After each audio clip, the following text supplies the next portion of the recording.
कळत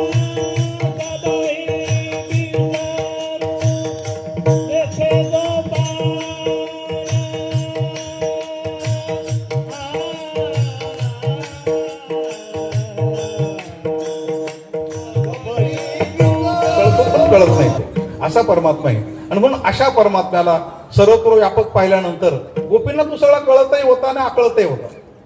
कळाला पण आकळला पण फक्त गोपी, बाकीच्यांना फक्त कळाला पण आकळला. म्हणून ती गोपी म्हणते कहा पग दारू देखे अनेरा, देखे तो सब वहीने घेरा. मग अशा अवस्थेत तुकाराम महाराज आपला मी कशाला शिल्लक ठेवतील? आता कसला तुका शिल्लक राहिला? या व्यापकते पुढे, या चरित्रापुढे, या रणछोड दासा पुढे, इथं यू पुढे तुकाराम महाराज कुठे राहिला? तुकोबरे म्हणतात मी या अभंगात शिल्लकच नाही राहिलो. गोपीच म्हणते. काय म्हणते गोपी? काय म्हणते? हो तो थकीत भैरे तू का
संपलाय. फक्त 5 मिनिटातच कीर्तन संपणार आहे आणि मी फक्त 5च मिनिट बोलणार आहे. चाल पण आपली झालेली आहे. आपला हा आणि आपल्या सर्व या कल्याणकर मंडळीने नाशिक जिल्हा उत्कर्ष आणि रहिवासी बहिणी मंडळाने चालू केलेला हा सप्ताह 3 दिवसाचा आज 4था दिवस व्यवस्थितपणे पार पडलेला आहे. 2 मिनिटात मला असं बोलायचं आहे की 3-4 दिवसावर असा एक काळ येऊन ठेपलेला आहे. 31 डिसेंबर आणि 1 जानेवारी त्याबद्दल फक्त बोलायचं आहे. आपण धर्माचं पालन करतो. आपल्या देशावर अनेक लोकांनी राज्य केलं आणि त्यानुसार आपली संस्कृती डायव्हर्ट करण्याचा प्रयत्न केला, विचलित करण्याचा प्रयत्न केला. त्याचा एक भाग आहे 31 डिसेंबर आणि 1 जानेवारी. ध्यानात ठेवा, त्याला 31 म्हणतात. ही आपली संस्कृती नाही आहे. त्या 31ला लोक काय विचित्र वागतात, दारू काय पितात, बिअर बार काय कुठंतरी दुसऱ्या दिवशी पेपरला छापून येतं की म्हणे 31 पुढे असं हे घडू नये. सण त्याला म्हणतात की आपण आपले सण साजरे करतो. नवीन कपडे, रांगोळ्या घालणं, मिठाई वाढणं याला सण म्हणतात. म्हणून असा विचित्र सण आपण करायचा नाही. दुसरी गोष्ट 1 जानेवारी. 1 जानेवारी म्हणजे हा काय प्रकार आहे? हो, आपली सृष्टीची रचनेपासून ब्रह्मदेवाने विधात्याने आपल्याला जे सांगितलेले चैत्र शुद्ध प्रतिपदा हाच आपला वर्षाचा पहिला दिवस आहे. बस हो. कारण का आपल्या देशातला निसर्ग पहा, पंचांग पहा, सृष्टी रचना पहा, मग लक्षात ठेवा. अहो, नवीन कपडे आपण घालतो, आपण माणसं आहे म्हणून. पण आपल्या भारतातल्या वृक्षांना, झाडांना नवीन पालवी कधी फोडायची? अहो, तर उन्हाळ्यामध्ये. आता वृक्षांना पाला कधी फुटतो? चैत्रामध्ये. चैत्रात पावसाळा असतो का उन्हाळा असतो? उन्हाळा असून सुद्धा तुकाराम महाराज म्हणतात, फुटे तरुवर उष्ण काळ मासी जीवन तयासी कोण घाली. त्या वृक्षांना माहिती आमचं नवीन वर्ष आहे आणि म्हणून ते गुढी पाडव्याच्या आधी नवीन पालवी फोडून तयार राहतात. वृक्षांना शिकवावं लागत नाही आणि माणसांना शिकवावं लागतं. कुशाल माणसं ऐकून म्हणतात आपल्याला नवीन वर्षाच्या शुभेच्छा. तुम्ही उद्या पण ठरवलं रॉंग नंबर म्हणता येतो. तर तुम्हाला कोणाचा फोन आला ना काय म्हणायचं? Wrong number. आता माझ्यापुरता मी नियम केला. माझे 10-12 ग्रुप आहे. महिलांना शिकवतो. आपले 31 महिला मंडळ तयार होतील या महिन्यामध्ये. तेवढे माझे ग्रुप आहे. माझ्या ग्रुपवर मी सर्वांना सांगितलेले जर आमच्या ग्रुपवर कोणी 1 जानेवारीला नवीन वर्षाची शुभेच्छा दिल्या त्याला ग्रुपमधून काढून टाकलं जाईल. अलग लक्षामध्ये हे मी आधी सांगितलेले. अरे आपण ही गुलामगिरी किती दिवस स्वीकारायची? इंग्रज आले आणि गेले. लॉर्ड मेकोले 1835 साली आला होता, गेला तो. पण तो गेल्यानंतर त्याच्या चौकटीतून आपण अजून बाहेर पडायला तयार नाही. चैत्र शुद्ध प्रतिपदा हो, ही आपली हिंदू धर्म संस्कृती. 1 जानेवारी हा बरं कोकिळा, तिथं पक्षी येतो कोकिळा. पण कोकिळा नावाचा पक्षी हो कोणत्या ऋतूला जातो? गाय येते कोकिळा वसंतेशी. हो, तिला पण माहिती आहे वसंत ऋतू हा पहिला आहे. हो, वर्षाची सुरुवात आहे. म्हणून कोकिळ्याला सांगावं लागत नाही, वृक्षांना सांगावं लागत नाही आणि माणसांना सांगावं लागतं. हे आम्हाला वाईट वाटते ते. म्हणून असा पक्का निश्चय करा, दुसऱ्याची गुलामगिरी, मानसिक गुलामगिरी आम्ही स्वीकारणार नाही. हो, शुभेच्छा देईल तर गुढीपाडव्यालाच देईल. 1 जानेवारीला वर्षारंभ आम्ही मानणार नाही. ज्ञानेश्वर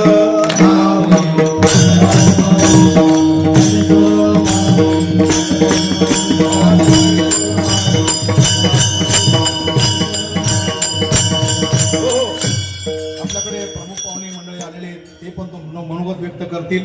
माझं कीर्तन संपलेलं आहे पण मला वाटतं आपण आज एका नव्या युगामध्ये आहोत नाही का. गेली 500 वर्ष ज्याची वाट पाहत होतो. बाबरने आक्रमण केलं 1528 साली. तिथपासून पुढे 500 वर्ष आपण लढलो आणि लढल्यानंतर आपल्याला हो अनेक प्रकारच्या गोष्टी कराव्या लागल्या. उत्खनन करावं लागलं, पुरावे शोधावे लागले, कोर्टात मांडावं लागले आणि आपल्या विरोधामध्ये 22 वकील होते. 22 वकिलांच्या नाकावर टिचून आपण राम मंदिराची केस जिंकलो आणि राम मंदिर बांधून दाखवलं आपण. लोक आम्हाला म्हणायचे हो की मंदिर वही बनाएंगे लेकिन तारीख नहीं बताएंगे. अरे तारीख भी बता दिया और मंदिर भी बना दिया. अलग लक्षामध्ये प्रभू रामचंद्राचं. अशा आनंदाच्या दिवसात जगतोय. तेव्हा यानंतर जो प्रसाद होईल तो प्रसाद सर्वांनी सेवन करावा. फक्त दहीहंडीचा अभंग म्हणून दहीहंडी फोडली जाईल आणि त्यानंतर आपल्याला प्रसाद मिळेल. विठ्ठल जय जय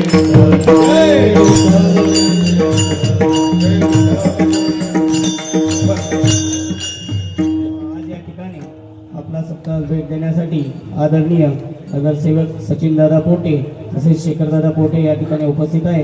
मी बाळादादांना विनंती करतो की त्यांनी श्रीफळ देऊन सत्कार, शाल देऊन सत्कार करायचा आहे. त्या सत्काराचा त्यांनी स्वीकार करावा ही विनंती.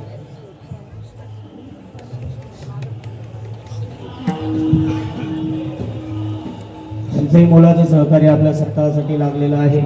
मी मंडळाच्या वतीने त्यांचे धन्यवाद करतो. कुंडलिका वरदेव विठ्ठल श्री ज्ञानदेव तुकाराम पंढरनाथ भगवान की जय. शेखर दादा आपण यावं. दोन मिनिटं. वारकरी संप्रदायाच्या पाठीमागे आपण सर्व उभे राहतात ही अत्यंत आनंदाची गोष्ट आहे. असं कायम स्वरूपामध्ये उभे राहतात.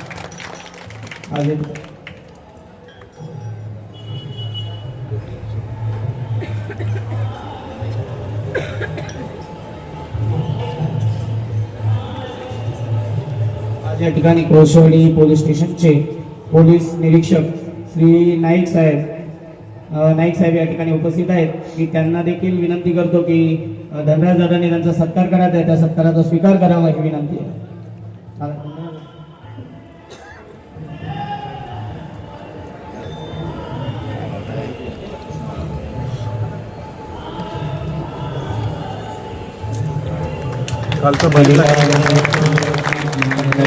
भगवान की जय. आता 2 मिनिटं फक्त सचिन दादा आपलं मनोगत व्यक्त करतायत, त्यानंतर आपला दहीहंडीचा कार्यक्रम आहे.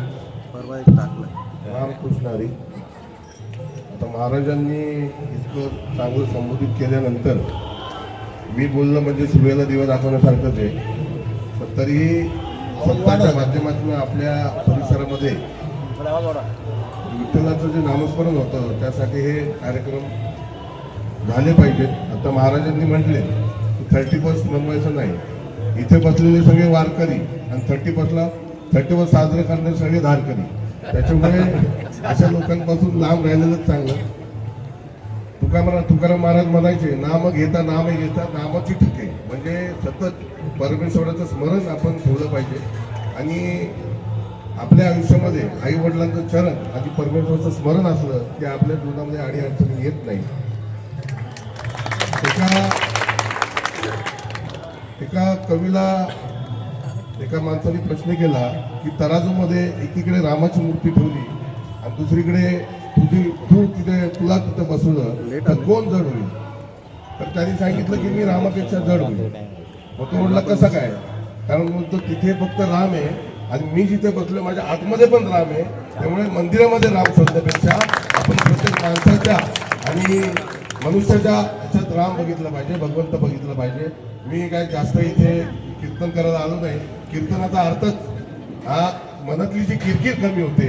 म्हणजे माझ्या मुलाचं लग्न कधी होईल, नोकरी कधी लागेल, आयुष्यात नगरसेवक कसा होईल, कोण माझं पाय खेचते, ह्या ज्या किरकिर माणसाच्या आयुष्यामध्ये असतात ते जर दूर करायचे असतील मला असं वाटतं की निश्चितपणे, कारण ही आपली महाराष्ट्र ही संतांची भूमी आहे आणि या भूमीतूनच तो इतिहास तुकाराम महाराजांनी, एकनाथ महाराज अनेक संत होऊन गेले.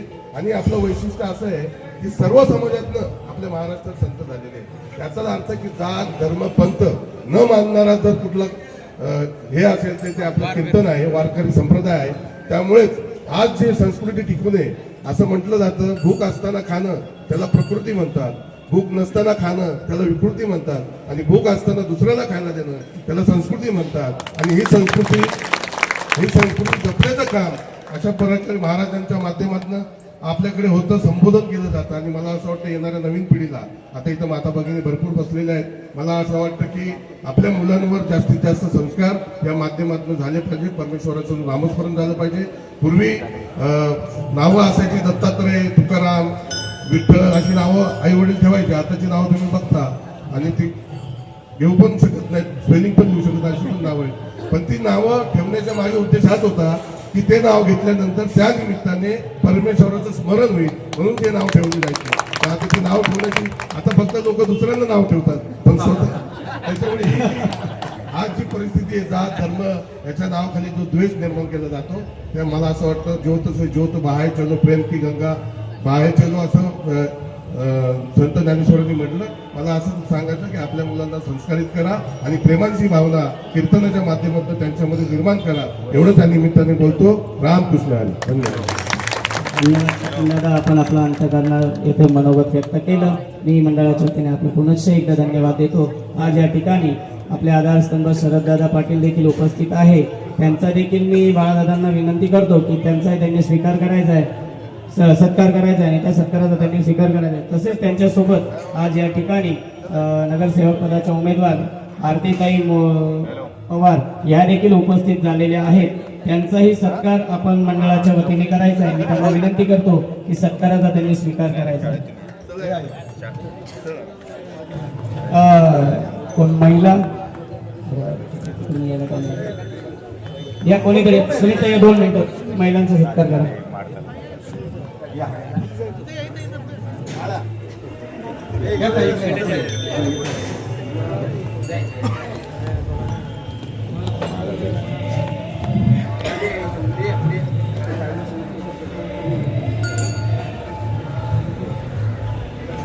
ताई आमचं ब्रह्म साम्रादीपिका महिला मंडळ इथे बरं का, तुमच्या भरोशावर बरं का त्याच्यावर लक्ष राहू द्या.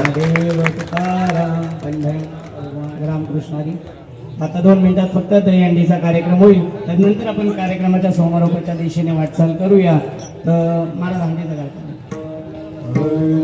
धरीला कृष्ण तरी शिंकेला गेले. केला गेले तुरी ओ मूर्ती घाले.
हरीचा वार करी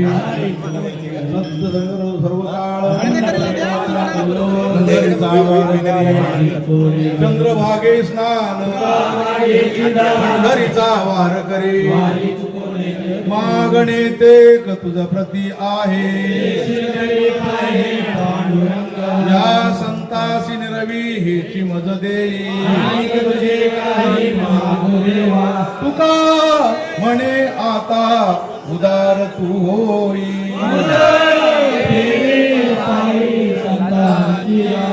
या संतास निरवी हेची मज देई ऐका ज्ञानदेव तुकाराम झाल्यानंतर टाळकऱ्यांनी खाली बसून घ्यायचंय. मी तुम्हाला आमंत्रण देण्याकरता आलोय. आजपासून वर्तक नगर या ठिकाणी भव्य दिव्य सप्ताह सुरू झालाय. ब्रह्म साम्राज्य दीपिका महिला मंडळात यायचंच आहे, पण बाकी सर्वांना सुद्धा यायचंय. दुसरी गोष्ट, आपल्या बाजूला एक हिंदू धर्माची शक्ती म्हणून हो गड आहे. काय गड? त्या गडाला काय म्हणतो तुम्ही? कोणता गड? कोण म्हणलं? हजेमलन. खबरदार, काय म्हणायचं? श्री मलंग. आणि श्री मलंग नाही ते बरं का, ते मलय अंग. मलय म्हणजे चंदन. साधू महात्मे आपल्या अंगाला योगी मलय अंग असं बनवतात. असं ते मलय अंग आहे. त्या निमित्ताने फक्त 2 शब्द बोलणारे आमचे दिनेश देशमुखजी बरं का, हे आपल्या बाजूला आहे म्हणून त्यांना विनंती करतो आपण 2 मिनिटात बोलावं त्या ठिकाणी. नाही 2 मिनिटं थांबा. महत्वाची माहिती आहे बाजू ते पण आमंत्रण द्यायला आले आपल्याला. वशिष्ठ मुनी ध्यान धारणेला बसले. ध्यान धारणा करत असताना इंद्राला भीती वाटली की वशिष्ठ मुनींनी जर ध्यान धारणा केली आणि आपलं पद जाईल, म्हणून इंद्राने वशिष्ठ मुनींवरती वज्र सोडलं. ते वज्र वशिष्ठ मुनींना लागलं तर एका मुनींची हत्या होईल, म्हणून पार्वती मातेने ते गिळलं आणि ते आपलं वज्र कुठे गेलं म्हणून इंद्र शोधायला आले. तेव्हा इंद्रांना वज्र दिसलं नाही. तेव्हा इंद्र वशिष्ठ मुनींना शरण गेले आणि मग वशिष्ठ मुनींनी ध्यान धारणा करून वज्र कुठे आहे हे शोधलं. तेव्हा समजलं की ते पार्वती मातेने गिळलंय. तेव्हा वशिष्ठ मुनी आणि इंद्र हे दोघंही पार्वती मातेकडे गेले आणि त्यांनी विनंती केली की तुम्ही जे काही वज्र गिळलंय ते तुम्ही मला द्या. आणि मग त्या ठिकाणी पार्वती माता बसली होती. त्या ठिकाणी वशिष्ठ मुनींनी तिला प्रार्थना केली की यापुढे तू या ठिकाणी बस आणि तू वज्रेश्वरी म्हणून प्रगट हो. तिला म्हणतो वज्रेश्वरी. आणि नुसतं एकटी बसू नको, तो तू सरस्वती आणि लक्ष्मी यांना घेऊन बस. म्हणून तिन्ही देवता त्या वज्रेश्वरी देवीच्या ठिकाणी आहेत. ते असं स्थान त्या ठिकाणी बनलं.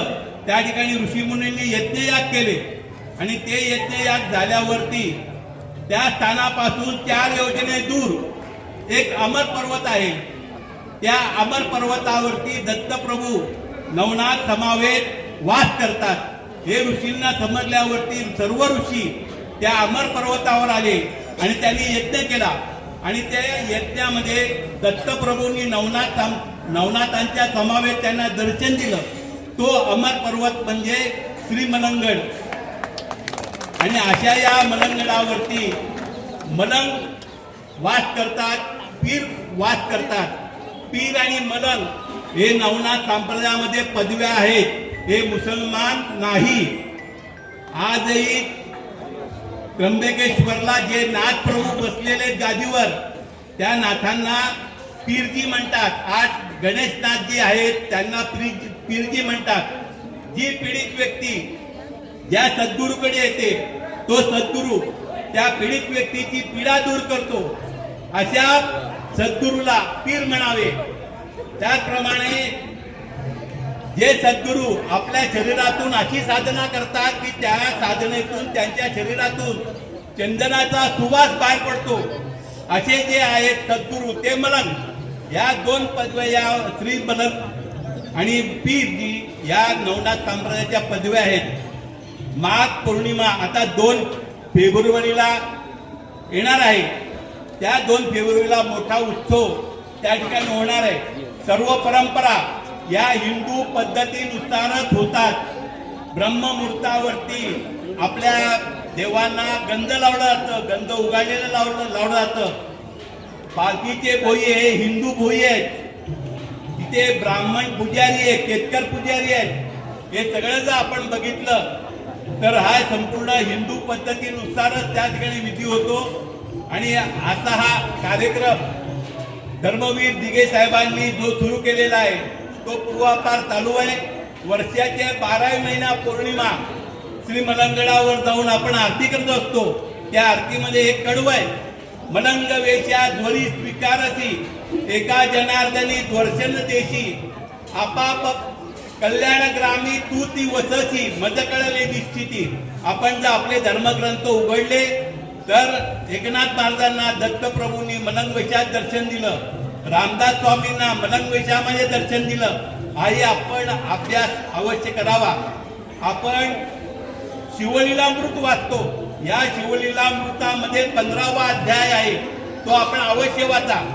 त्या ठिकाणी त्या अध्यायामध्ये म्हटलंय की शंकराचार्यांना कोल्हापूरला जी भिक्षा घातली ती काचेच्या रसाची घातलेली आहे आणि तो काचेचा रस शंकराचार्यांनी प्यायलेला आहे, म्हणून आपला धर्म जिवंत राहिलाय. मंडन मिश्रांनी जेव्हा वादाचा मुद्दा आला त्यावेळेला सरस्वती दारूमध्ये टाकून ठेवली होती. म्हणजे आपण म्हणतो की जैन आहे, हंस परम धर्म वगैरे सगळं झूट आहे. वादाच्या वेळेला सरस्वतींना ते सुद्धा दारूमध्ये झाकून ठेवतात. आणि मग शेवटी शंकराचार्यांनी मंडन मिश्राला याच्यावरती मात केली. ती शंकराचार्यांच्या आरतीमध्ये पण आहे, स्वामी सदा अवतरला धर्म तुझ्या गत केला, जिंकुनी मंडन मिश्राला दिग्विजयी झाला, आरती शंकराचार्य. अशी ती शंकराचार्यांची आरती आहे, त्यामध्ये हा उल्लेख केलेला आहे. आपण सुद्धा या धर्माचं काम केलं पाहिजे. म्हणून सगळ्यांना विनंती आहे, आपण सर्वजण धर्ममूर्ती सांगणे काय तुम्हा प्रती, धर्मस्थापनेची कीर्ती सांभाळली पाहिजे. जय जय रघुवीर समर्थ. ज्ञानदेव तुकाराम. 2 मिनिटं फक्त आता शांत बसायचं. 5 मिनिटं घेतो, जास्त घेत नाही. आता हा आपला जो कार्यक्रम समारोपाच्या दिशेने वाटचाल करीत आहे, कीर्तनाने त्याची तर सांगता झालेलीच आहे.